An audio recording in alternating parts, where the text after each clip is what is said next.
Hello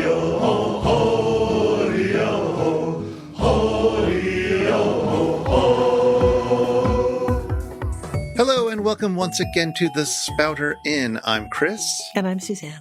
And we have a very special guest for you today.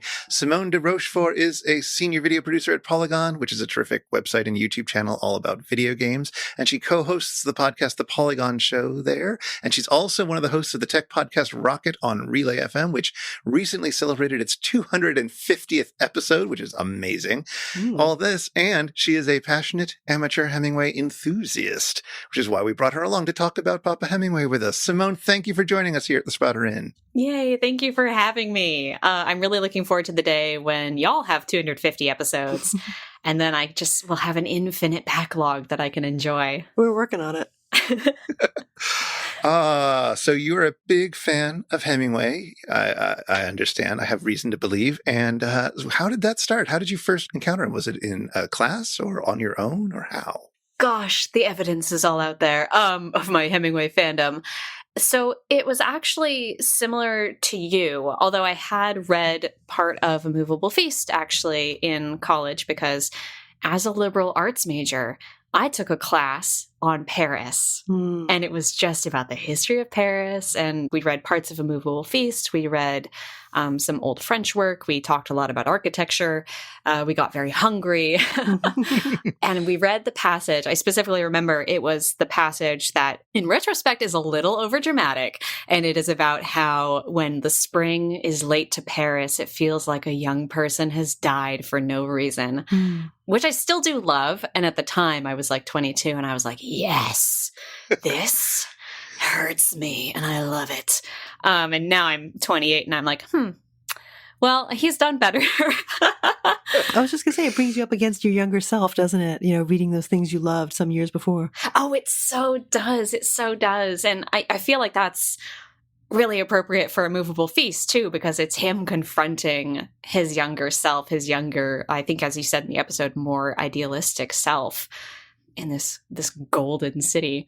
But I officially got together with Hemingway. I think it was in 2016, so it was relatively recently, but I fell so quickly. Like you, Chris, I was really interested in the writers of that time period and the 20s in general.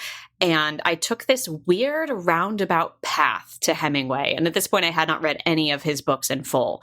But I read Editor of Genius by A. Scott Berg, which is the biography of Max Perkins, who was the editor for Hemingway and Fitzgerald, and Thomas Wolfe, who the impression I got from that book was that he was kind of a jerk. I wasn't a big fan. But I just became super fascinated because, to me, from reading that book, these people, they've been so mythologized. But what I found through reading the biographical material was that no matter how mythologized and larger than life and legendary they've become through pop culture, at their core, they were still really intense people who weird things happened to. They were dramatic. They wrote these wild letters back and forth. They were so cruel to each other and said such beautiful things also to each other.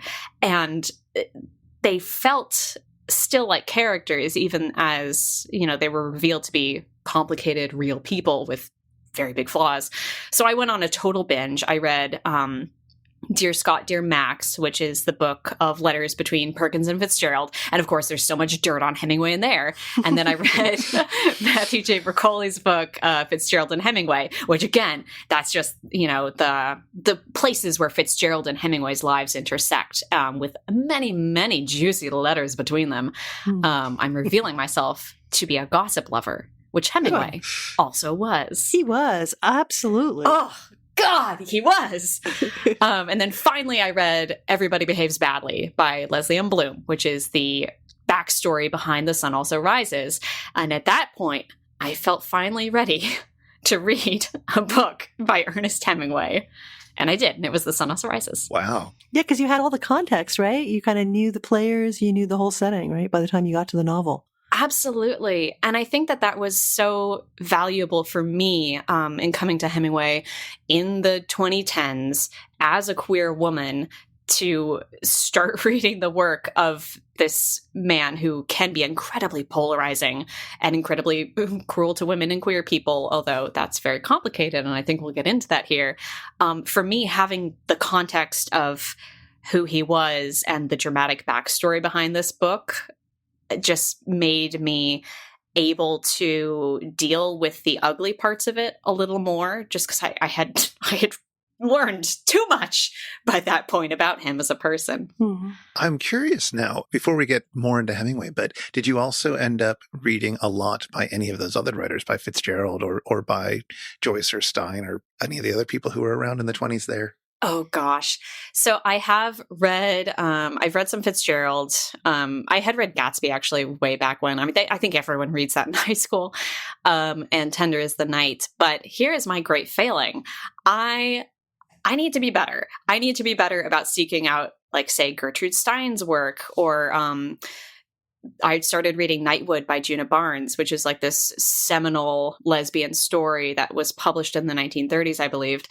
And I'm really struggling with that one because the writing is so dense and less on the surface simplistic than Hemingway's could be. But I think that's my great flaw as a person, is I need to do better at seeking out the work of people who aren't Ernest frickin' Hemingway, who everyone has read. And that's kind of my ongoing life project. One of the things that Chris and I have talked about a lot is that I think one of the reasons people sometimes struggle with reading in that way is they feel like, unless I read from beginning to end, I have failed, I have this incredible moral failing. But one of the things that we've been really engaged in is doing ourselves, but also like kind of encouraging people to like dip in and out, or read sections, or read for a bit, put it down, pick it up.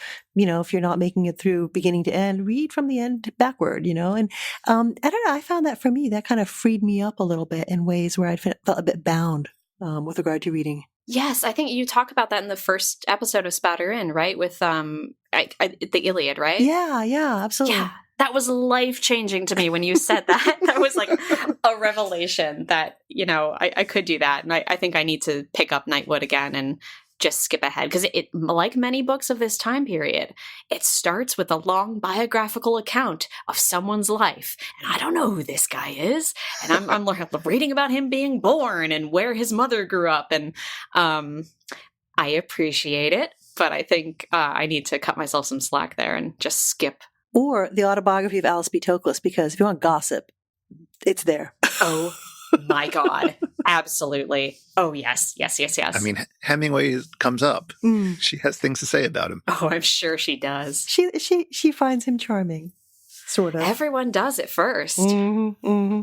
So what is it about Hemingway's writing? Is it more Hemingway's writing, or is it more Hemingway the person that attracts you? It's become both. And at first it wasn't that case. I remember very explicitly saying to my best friend when I had first started reading some of his work, I'm not really a fan of his style.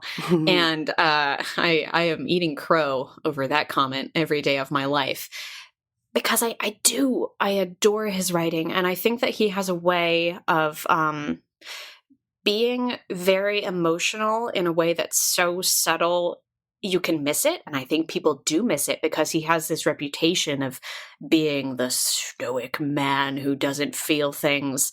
And there's this passage that I've sent to 1,000 people in Sun Also Rises, where he is watching the bullfights, and it is the older bullfighter, not beautiful Pedro Romero, who's the most beautiful boy he's ever seen in his life, but the older one who is, he can't live up to his days of glory, and he's in constant pain from a fistula, which I think that's like a hernia. It's worse than that, but we'll get back. No. Do you have the passage? I would love to hear it. Absolutely. I have the passage. I'll pull it up on my phone. The first bull was Belmonte's. Belmonte was very good, but because he got 30,000 pesetas and people had stayed in line all night to buy tickets to see him, the crowd demanded that he should be more than very good. Belmonte's great attraction is working close to the bull. In bullfighting, they speak of the terrain of the bull and the terrain of the bullfighter. As long as a bullfighter stays in his own terrain, he is comparatively safe. Each time he enters into the terrain of the bull, he is in great danger. Belmonte in his best days worked always in the terrain of the bull. This way he gave the sensation of coming tragedy. People went to the corrida to see Belmonte, to be given tragic sensations, and perhaps to see the death of Belmonte. 15 years ago, they said if you wanted to see Belmonte, you should go quickly, while he was still alive. Since then, he has killed more than 1,000 bulls.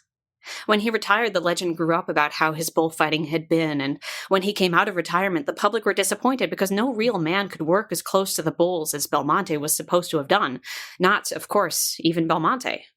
Also, Belmonte imposed conditions and insisted that his bulls should not be too large, nor too dangerously armed with horns, and so the element that was necessary to give the sensation of tragedy was not there, and the public, who wanted 3 times as much from Belmonte, who was sick with a fistula, as Belmonte had ever been able to give, felt defrauded and cheated, and Belmonte's jaw came further out in contempt, and his face turned yellower, and he moved with greater difficulty as his pain increased, and finally the crowd were actively against him, and he was utterly contemptuous and indifferent. He had meant to have a great afternoon, and instead it was an afternoon of sneers, shouted insults, and finally a volley of cushions and pieces of bread and vegetables thrown down at him in the plaza where he had had his greatest triumphs. His jaw only went further out. Sometimes he turned to smile that toothed, long-jawed, lipless smile when he was called something particularly insulting, and always the pain that any movement produced grew stronger and stronger until finally his yellow face was parchment color, and after his second bull was dead and the throwing of bread and cushions was over, after he had saluted the president with the same wolf-jawed smile and contemptuous eyes, and handed his sword over the barrera to be wiped and put back in its case, he passed through into the callejon and leaned on the barrera below us, his head on his arms, not seeing, not hearing anything, only going through his pain. Mm. It's so beautiful! And it's just this grueling description of this sad old man who maybe Hemingway no longer respects because he can't bullfight properly anymore, and he cares so much about things being done properly. Mm-hmm. But this still very empathetic and painful description of this person just suffering and finally needing that moment after all of that action has happened to just stop and go through his pain. And just that single sentence, going through his pain, is so evocative without being flashy. And I think that is so, it's so beautiful to me. And it would be so easy for that passage to have been maudlin or too sweet or too something or pitying. It's none of those things. Yeah. It's very serious. It's just watching the man through his pain, right? Yeah, you're right. It's interesting that it's not as pitying as it could have been, because I think he could have been very much more derisive in it. Mm. We've seen him be incredibly cruel in Movable Feast with like Ford and everyone. But this definitely has an element of empathy without pity. Well, when you have pity, right, you're usually, it sounds bad, but I don't mean it that way. Like you're looking down, like you're in a position of comfort. You have pity, right? You have compassion for someone who's low. Yes. But here, he's like on a level, right? It's like he's not looking down on this guy at all, I don't think. Except literally in terms of sitting in the seats. Yeah. Yeah, you're so right. This is also, of course, taking place in a novel where our narrator, our protagonist, Jake, is dealing with a war wound that he got, which has left him impotent. Yes, secret wounds. He's also sort of not giving himself that time to feel pain, or at least I was rereading this book and I got about halfway through it. So maybe at the end there's a passage that I don't remember. But, this idea of that kind of empathy, of a sort of secret, shameful pain that you suddenly have exposed in front of people, and how best to navigate that and how to feel empathy towards other people. It's like you said, it's not very maudlin, but it's not quite stoic either, right? Mm. It's deeply felt, but it's kept simmering. Yes, and there is a moment early in that book where Jake is a bit self-pitying and maudlin, and I love that passage too, because he's literally just lying face down on the bed thinking about how much he loves Lady Brett and how gosh darn miserable he is. But as the book goes on, he refuses to have those moments of connection with people where, they could talk about his wound and what happened to him, because he doesn't want to be pitied. And except for that moment of weakness, I think he really doesn't he doesn't let himself be that sad. The other thing that was striking me as I was reading The Sun Also Rises, which again I didn't finish, but I got about halfway through. They're about to watch them bullfighting. Oh, good. Is that nothing happens? Nothing happens. This is not a thing that I remember from my early encounters with Hemingway, and I don't know if it's true of his other work, which again it's been a long time since I've read, but nothing happens. It's just people hanging out with each other, and like emotional stuff happens, I suppose. And people are sleeping with other people, or not sleeping with other people, or are jealous with people and whatnot. But like plot wise, there's nothing. There's just we're all going down to Spain, and it's more of a travelogue with different settings that allow the characters to interact with each other than it is a kind of this causes that kind of plot. And I wish I had known that it was like, I don't feel like anybody's ever talked about Hemingway novels as being plotless in that sense, in the way that we might talk about a Virginia Woolf novel as maybe having limited plot. It's interesting that you bring that up, because that's, as I'm reading A Farewell to Arms right now, also how I feel about A Farewell to Arms. And I think what keeps me super engaged with Sun Also Rises is not just that it is full of rich gossip, dirt, as Hemingway would say. He was very conscious of how people would buy this book because it was a bunch of gossip about rich people. But I think those little culture clashes between the characters really keep me coming back to that book, because somebody's always going to say something to someone and escalate a situation in an interesting way. Or Lady Brett is going to go off with Pedro Romero, and Jake Barnes is just going to let it happen. But I swear to God, Farewell to Arms is just Frederick Henry and Catherine talking about how much they love each other for pages and pages. Yeah, and like stuff happens, but really minimal stuff. It's almost like they're, except for at the very end, right? It's almost like stuff is happening over there, right? Like the war is going on, whatever, right? But they've got this whole separate track that their relationship is going on, right? And it's like as if it was shut off in this whole separate environment from the rest of things. I mean, he's saved in that book by his injury and removed from war until he heals. So wounds is a big thing for him one way or the other, I guess, right? It's kind of interesting talking about this together, the extent to which wounds, especially hidden wounds, work, like what they're for, because they're about the experience of pain, but pain you hide, right? Pain that remains invisible, right? Yeah.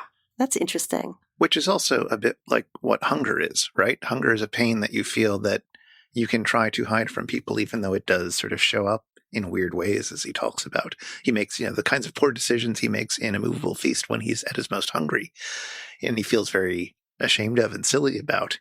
But nevertheless, it's sort of the weird way that pain it gets out of the body. Yes, I was rereading, I think, one of the passages you were talking about, and it's when he and Hadley do end up going out to eat at the restaurant where Joyce is, and he keeps saying stupid things because he's so hungry, and he's like, I knew I was being stupid. I knew it, but I was so hungry. Yeah, I love that. I think he's very funny. He's very funny in a way that also, I think, is counter to that image of him as being very stoic. Oh, yeah. Especially in A Movable Feast. I mean, I was laughing out loud when I was rereading this for, the recording. Oh, God. It's hilarious in places. The part where he's with Ford Maddox Ford at the restaurant. Oh, it's so mean. Clueless. I know. Yeah. I know. But there's this line where he's talking about how he doesn't want to look at him, and then finally he's I looked at him and repented and looked out on the boulevard. Oh, yes. It's so... There's also that whole sequence where Hilaire Belloc, another writer at the time, shows up. And it's like, I cut him good. And they have this whole thing. And then finally, after Ford leaves, Hemingway asks somebody else about, there's Belloc. He said, that's not Belloc, that's Aleister Crowley. It's just like, and the last line of the chapter is, sorry, I said. Yep. It's like that is his true power, I think, is sometimes knowing exactly when to stop writing. Yeah, that's exactly right. Oh, gosh. Yeah, or the end of that chapter that Chris and I were talking about where they're discussing Fitzgerald, right, which the waiter doesn't remember.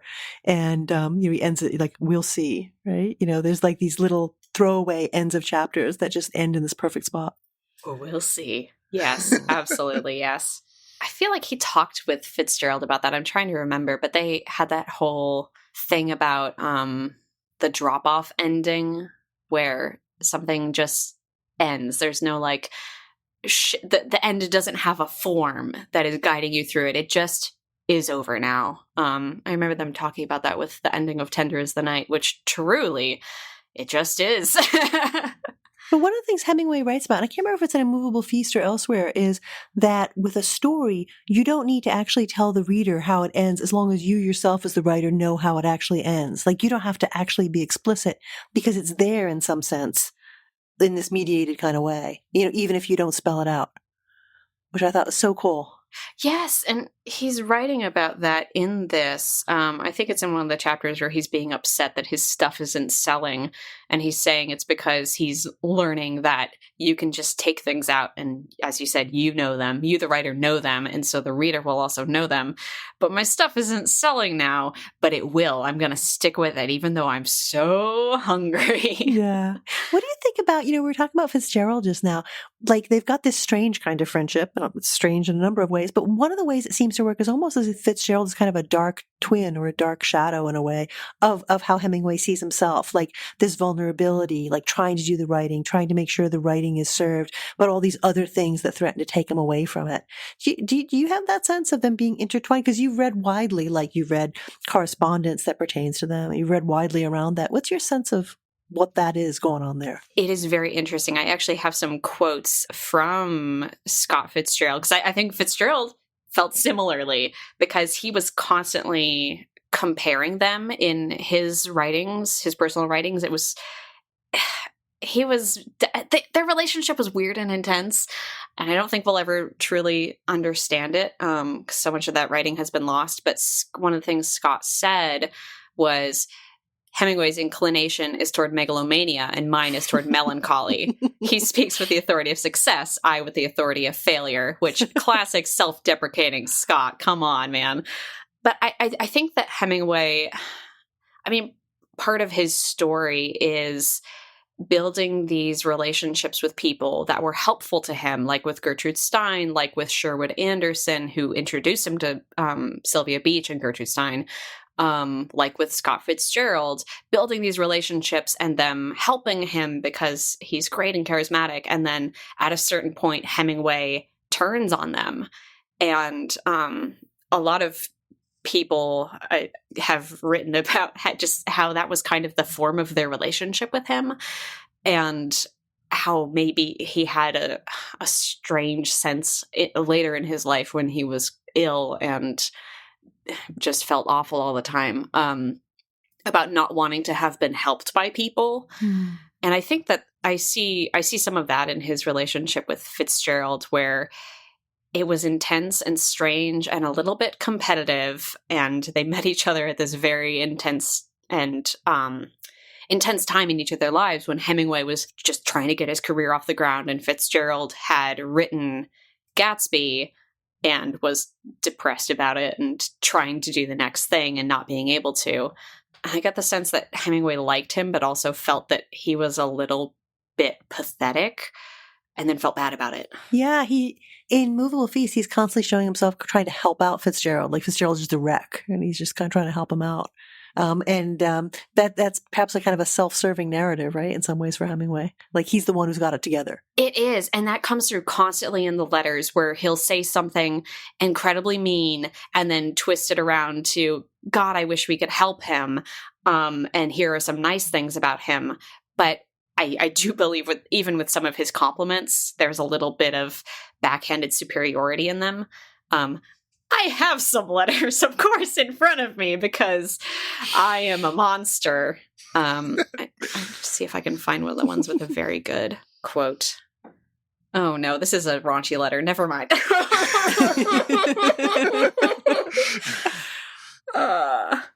Do you want it? Should I read it? We can cut it out if not. It could be a bonus piece. A bonus piece. But don't you have these secret bonus pieces sometimes, Chris? Yeah, no, we have for people who, support us on Patreon, we offer sometimes little bonus excised bits. All right. Well, here is an excerpt of a letter written to Scott Fitzgerald from Ernest Hemingway. Reviews have been good, although the boys seem divided as to who or whom I have copied the most from, you or Michael Arlen. But I am certainly grateful to you, and I am asking Scribners to insert as a subtitle in everything after the 8th printing, "The sun also rises. Like your cock if you have one." A Greater Gatsby. Whoa. Written with the friendship of F. Scott Fitzgerald, prophet of the Jazz Age. Following line, God, I wish I could see you. Wow. See, their relationship was intense. It was strange. Boys, boys, boys. My goodness. Just boys being boys. And then, of course, after Scott's death, he wrote to Scribner, Scott was a rummy and a liar and dishonest about money with the inbred talent of a dishonest and easily frightened angel. Oh, wow. It's nonsense. What was going on? No one's ever said that about me. Come on. Not yet. Not yet. I feel like we've gone down a tangent. So you're asking about Fitzgerald's relationship with Hemingway and the strange intensity of it and whether he felt that they were like dark mirrors of each other, right? Yeah, no, but that's super useful. I mean, there's this weird, like, intensely, like, affective relationship between them. That's clear, right? But there's also, like you said, it's also competitive. And at least in Immovable Feast, it struck me that a lot of it was around this question of commitment to the writing, dedication to the writing, which they both share, right? Though Hemingway's able to be faithful to it a lot more than Fitzgerald is. And, the danger that other people pose, like for Fitzgerald, in Hemingway's eyes, it's Zelda and her hawk's eyes, right? That's the threat to Fitzgerald's success. But and it makes me always wonder, what is Hemingway implicitly saying about threats to his own success? Because he never talks really about, in any detail, about the loss of his early manuscripts, and that's Hadley's fault, right? So there's all this, I don't know, it's a book that's very affectionate and loving in a lot of ways, but there's all this drifting anger underneath it, I feel. Yeah, I absolutely agree with that. And it's so hard to suss out because it was compiled at a later time in his life when he's looking back on this and he can choose what to see through rose-tinted glasses and what to see truthfully. But he was always very protective of his writing, especially from the critics. Ridiculous responses to reviews of his work. But even with Fitzgerald, remember there's this point when Fitzgerald's really wants to hear about the novel that he's working on, and Hemingway's like, no, you cannot see it. Wait, I have to revise it first. You cannot, he just doesn't want anybody to see this very, very delicate kind of progeny. Absolutely. And Fitzgerald did offer edits on the beginning of Sun Also Rises, and Hemingway took them. And later in life, he was like, no, Scott never told me what to do. That was all me. Shut up. Wow. He's ridiculous. So with this sort of ridiculousness on his part, and with the other troubling aspects of his personality, the misogyny that shows up sometimes, or the homophobia that shows up, like, how do you deal with that? How do you think about your fandom, your love of Hemingway with all of that? And that's not said in an accusatory way. It's everybody's faves are problematic sometimes, but it feels very palpable sometimes with Hemingway. Yeah. And I think as we said earlier, the context of reading all those biographies kind of helped with that. And I think for me, I don't deny that I do kind of put on my own rose-tinted glasses because he is such a larger than life person. And to a certain degree, I can say, well, this was 100 years ago. I can enjoy this on this purely fictional plane because Hemingway isn't real anymore and he can't hurt me. But I do struggle with that a lot because as a person who has a lot of queer fans, I talk about Hemingway on social media and then people are like, oh, yay, I want to read him too. You've inspired me to read him. And I feel like I have to do a caveat of like, hey, don't. Because a lot of the things he said were super racist and super misogynist and super homophobic. And all of them are in Immovable Feast. But I think for me, there's this aspect of, you know what? The way that his public image developed, turning him into this kind of Ubermensch, this man who couldn't be hurt, this man who was a legend with hair on his chest, I think that stifled him so much. And obviously, ultimately, his life ended because I think he was never able to really come to terms with his own emotional problems. It makes me really, really sad and really, really angry that we glorify him for this hypermasculine bragging that he did, and also that we stop there and that we don't look further at the person who was underneath, who was very hurt and often using that hurt to lash out at people, but who was also complicated and interested in the ways that gender could be fluid, and who was interested in pain and emotions and wounds and beauty. And I don't know, I like looking at those parts of him. And secret pleasures. Secret pleasures. Right? Oh, I'm so ready. Oh, I know. Well, there's this chapter in the 2009 edition of Movable Feast. So it's a part of the book that didn't appear in the 1964 edition. And it's a really interesting chapter in a lot of ways. And one of the ways it's interesting is its discussion of how Hemingway and his wife at that time, Hadley Richardson, decide they want to grow their hair the same so they'll look the same. But the way that this conversation unfolds is super fascinating. Okay. So Hemingway's kind of growing out his hair. We looked at each other and laughed. And then she said one of the secret things. Tatey, I thought of something exciting. Tell me. I don't know whether to say it. Say it. Go on. Please say it. I thought maybe it could be the same as mine. But yours keeps on growing too. No, I'll just get it even tomorrow and then I'll wait for you. Right? And then they go on about this, right? They're trying to figure out how long it's going to take. And she says, well, I'll think of something. I'll think of something that will work this out for us. The next day she came home from the hairdresser's and her hair was cut below her ears so it came below her cheek and swung against her neck. And she turned, and in the back it was about an inch above her sweater neck. It was new washed in rusty gold. Feel it in back, she said. I put my arm around her and felt our hearts beating through our sweaters, and I brought my right hand up and felt her neck smooth and the hair thick against it under my fingers that were shaking. Shake it down hard, she said. Wait, I said. Then she said, now stroke it down hard. Feel. I held my hand against the silky weight and bluntness against her neck and said something secret, and she said, afterwards. You, I said, you. Whoa! It's so beautiful. Whoa! What is going on there? Yeah. It's so good. It's incredible. I lost my mind when I first read this because it's so erotic. Uh-huh. It is, and it's intimate and it's tender. And I mean, I remember you mentioning in the episode, in the original version, there's not a lot of that sexual intimacy between them. And it's all here, baby. Oh, yeah. And it's very, how can I put it? It's not, if you have this cliched view of Hemingway, like, a man's man doing manly things, that is not the kind of eroticism that we're finding there. It's something totally different. It's like very powerful, and it's predicated on, I don't know if it's androgyny or it's sameness. It's on this other kind of relation. And it's very charged. You get the sense of how important this moment is to him and how intense it is emotionally for him. And again, without like that ever coming to the surface in an incredibly obvious way, but it's just all this weight in this conversation, and the weight of him saying you to Hadley, I think is just beautiful. And honestly, it's quite queer.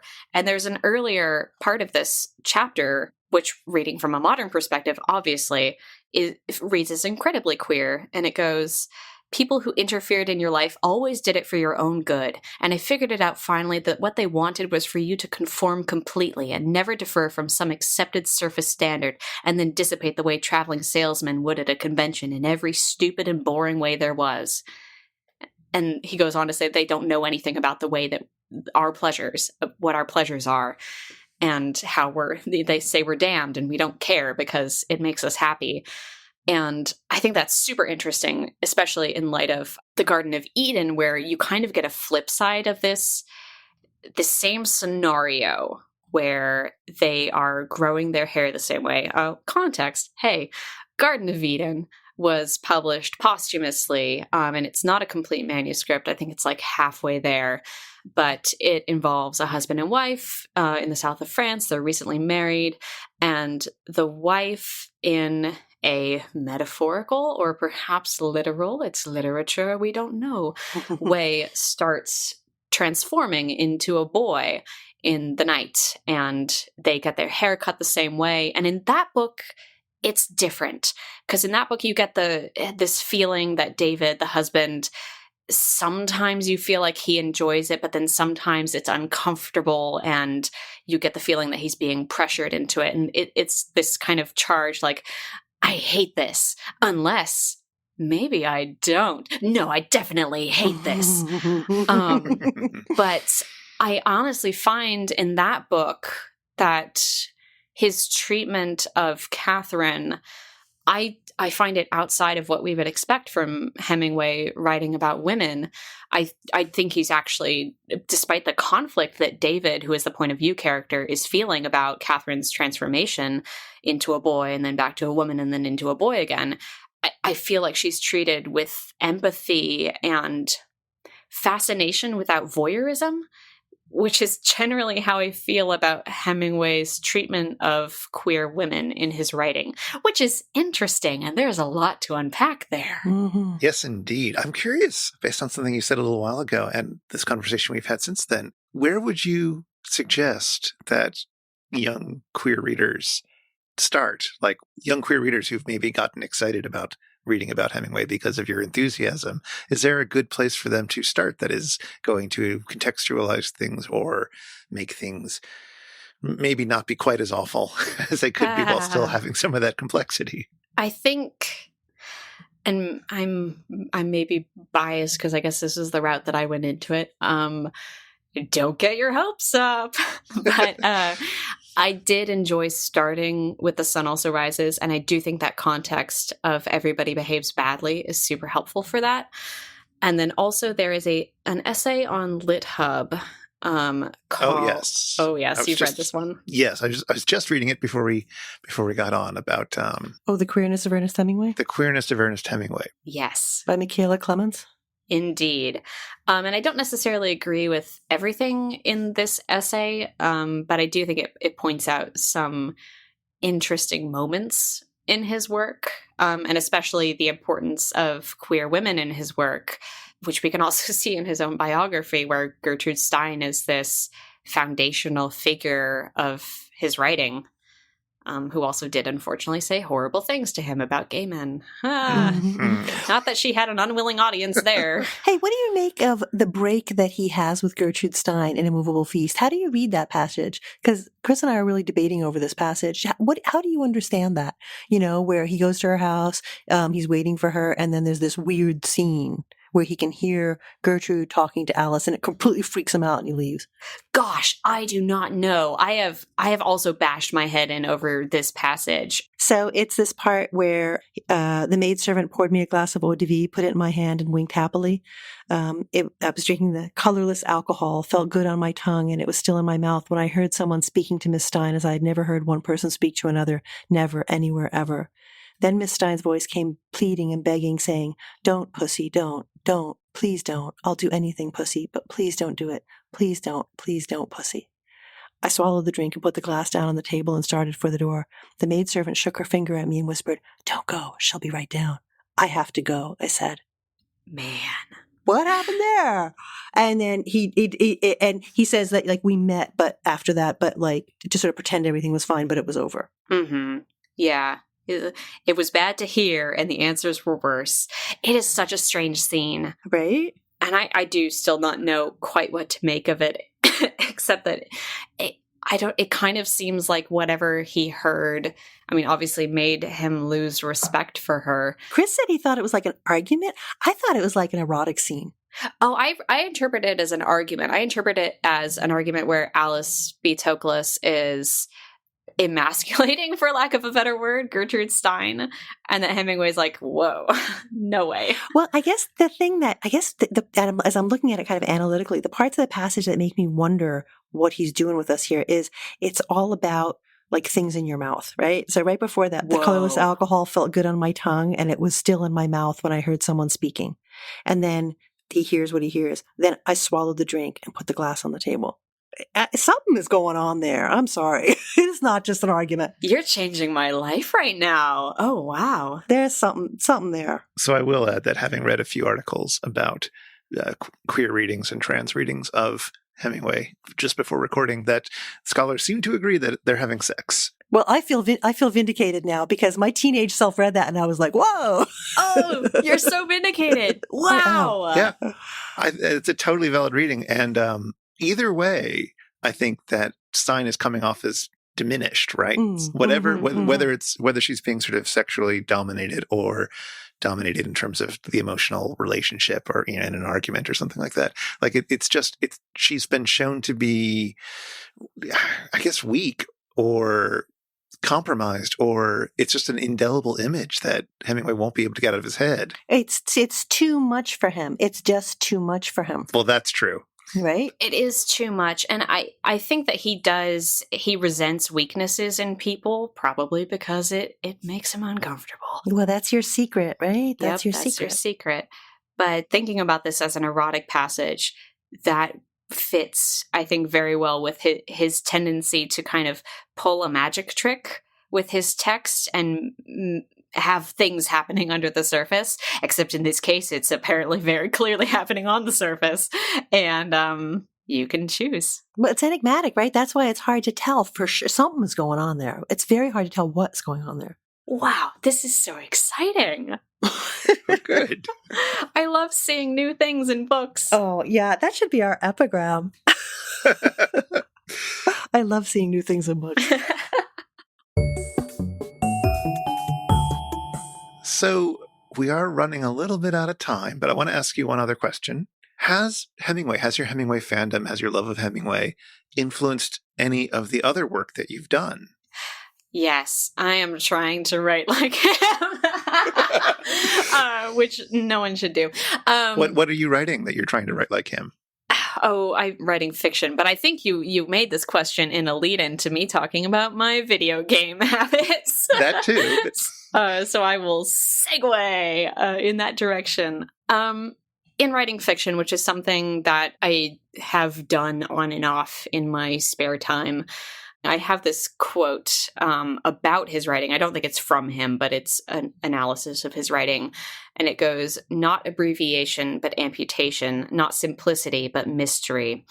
And for me, that gets at what is so compelling about his writing, as we were just talking about with that passage.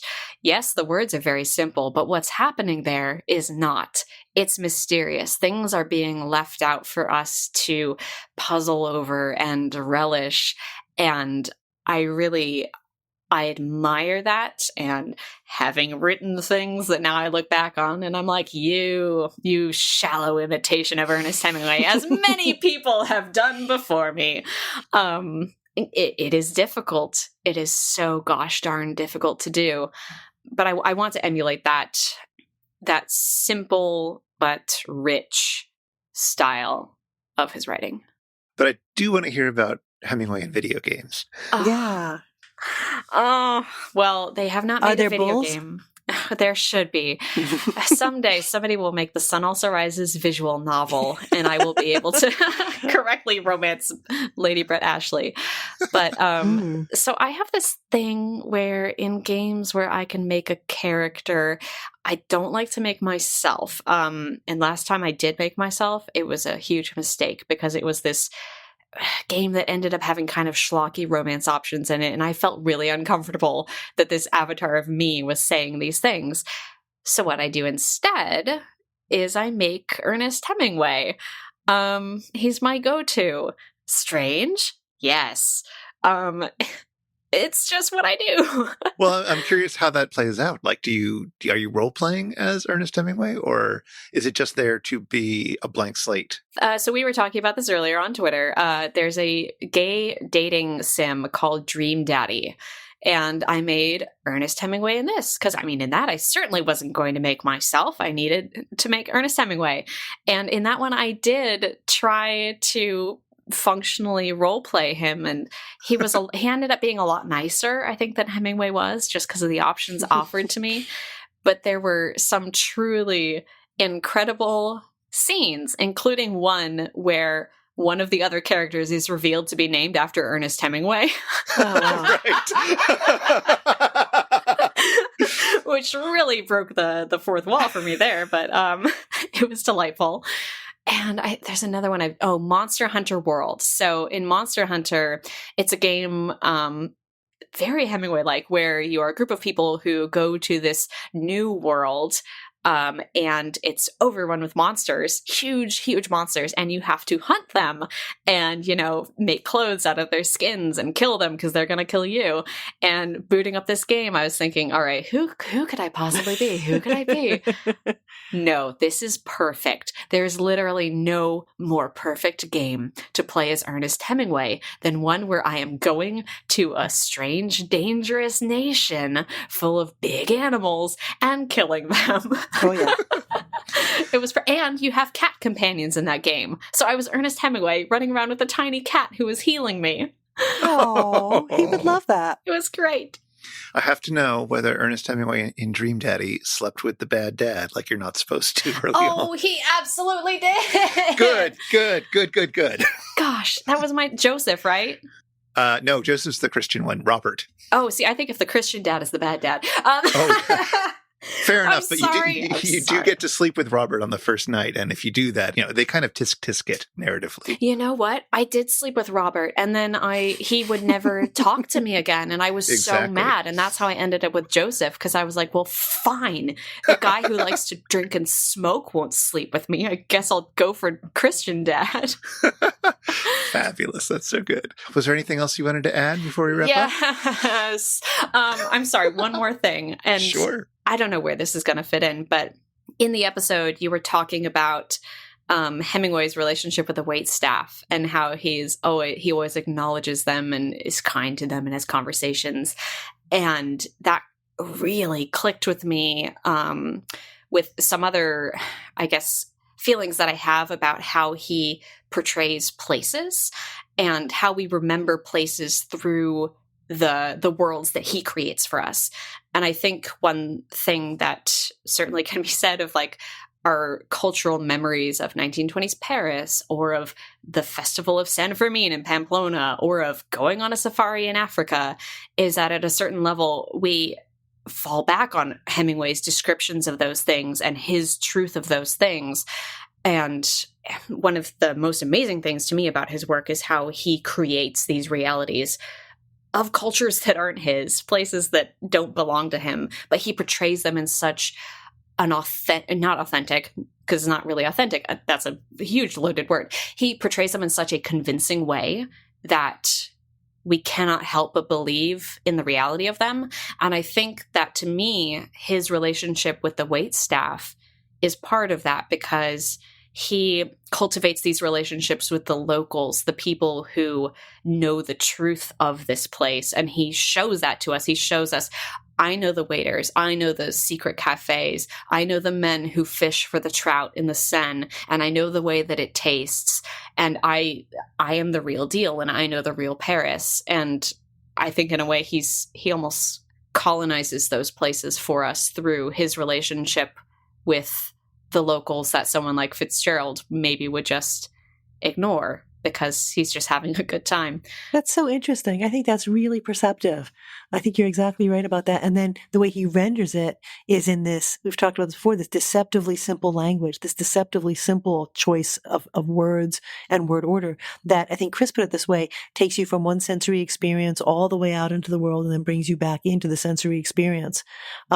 So that's what happens on the level of language. But in terms of, I keep wanting to use the word authenticity too. It's like, exactly. It's knowledge that other people don't have, and he's going to give that to you. He has access to it. Yes, even if it's something like what I wrote down in my notes is that, he's telling us the details about food. He's telling us the shape of the clouds and the weather patterns because he sees these things. And maybe I've seen those things too, but I wouldn't be able to tell you about the shape of the clouds in Paris. But Hemingway would, because he wants you to know that he knows.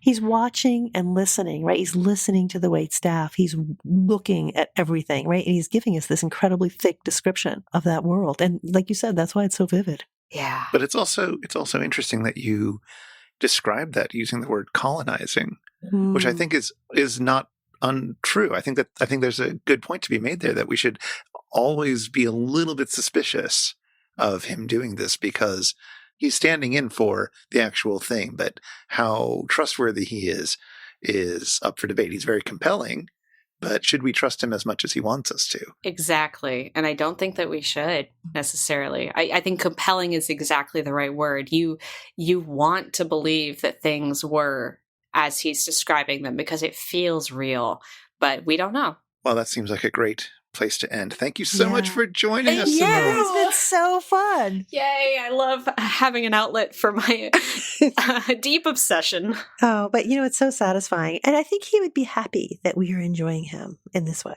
I hope so. I hope he's not upset that we think he's a little bit queer. Oh, well, he's just going to have to live with it. You know what? As I said, we're reclaiming him. He doesn't belong to straight men anymore. He belongs to women and queers. He's ours now. Yay. All right. Listeners, if you want to get more Simone in your life, you can find her on Twitter at DoomQuasar, which is such a good Twitter handle. And you can poke about Polygon's YouTube channel. And of course, you can listen to her podcast, The Polygon Show and Rocket. If any of you would like to get in touch with us, you can always email us at spouter@megaphonic.fm, or we're on Twitter at The Spouter. We would love to hear from you. Show notes with links for Simone's various projects and for anything else we've mentioned in this episode are at megaphonic.fm/spouter/19b, and the Spouter-Inn is one of the fancy little podcasts over at Megaphonic FM. So until next time. Until next time, thank you, Simone. See you again at the Spouter-Inn.